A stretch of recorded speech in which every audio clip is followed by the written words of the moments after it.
सुप्रभात प्यारे बच्चों। आज हम कक्षा 6 के प्रथम पाठ वह चिड़िया जो का अध्ययन करेंगे।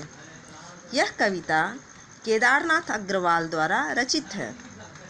इस कविता के माध्यम से कवि अपने मन के भावों को उन्होंने अपने स्वभाव को चिड़िया का आश्रय लेकर प्रस्तुत किया है,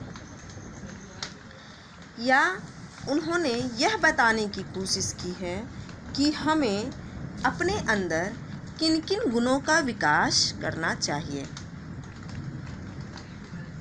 तो आगे देखते हैं। वह चिड़िया जो चोंच मारकर दूध भरे जुंडी के दाने रुचि से रस से खा लेती है, वह छोटी संतोषी चिड़िया नीले पंखों वाली मैं हूँ, मुझे अन्न से बहुत प्यार है। इन पंक्तियों के माध्यम से कवि चिड़िया को संतोषी बता रहे हैं। अब चिड़िया संतोषी क्यों है?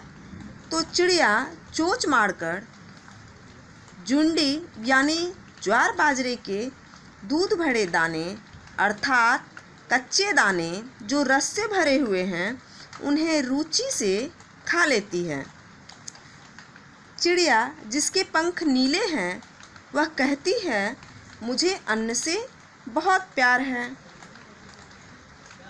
और इस पंक्तियों के माध्यम से कवि हमें यह संदेश देते हैं कि हमें भी चिड़िया की तरह संतोषी होना चाहिए और अन्न से प्यार करना चाहिए। अब अगली पंक्तियों को देखते हैं। वह चिड़िया जो कंठ खोलकर बूढ़े वन बाबा की खातिर रस उंडेल कर गा लेती है, वह छोटी मुँह बोली चिड़िया नीले पंखों वाली मैं हूँ, मुझे विजन से बहुत प्यार है।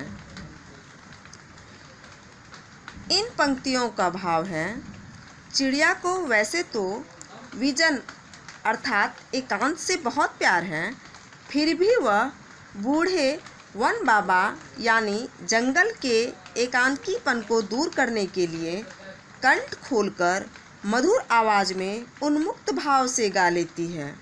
वह चिड़िया जो मुँह बोली है अर्थात है तो छोटे कद की पर बड़ी बड़ी बातें करती है, उस नीले पंखों वाली चिड़िया को एकांत बहुत पसंद है। अब कवि इन पंक्तियों के माध्यम से हमें यह संदेश देते हैं कि हमें खुद भी प्रसन्न रहकर दूसरों को प्रसन्न रखना चाहिए। अब आगे की पंक्तियों को देखते हैं। वह चिड़िया जो चोंच मारकर चढ़ी नदी का दिल टटोलकर जल का मोती ले जाती है, वह चिड़िया गड़बीली चिड़िया नीले पंखों वाली मैं हूँ, मुझे नदी से बहुत प्यार है।